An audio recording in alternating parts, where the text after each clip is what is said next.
Hello, today I want to review my free sample by the brand Laikore, and it's a blender for soy milk, nut milk, or oat milk.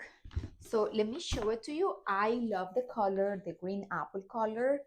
And okay, so I want to start by saying that this one inside will clean itself. Once you're ready to use it, you just turn it on, put clean, and it will clean itself. Also, one thing that I want to mention is that the blades inside are very sharp.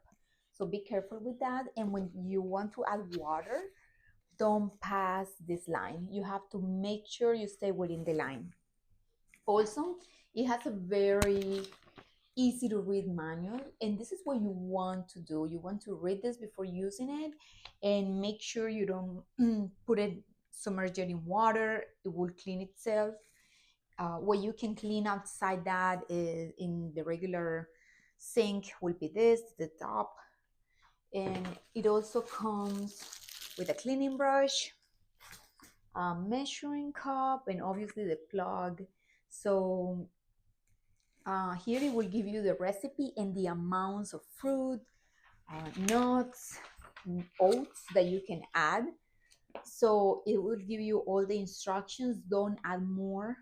You can probably add a little bit less and make sure you don't put a lot of water above the max level. Other than that, this is very simple to use. This is super helpful to have, and this is great to have it in the kitchen and just do the milk yourself. I hope you enjoyed my review. Just stick to the instructions, take care of your machine, and thank you for watching.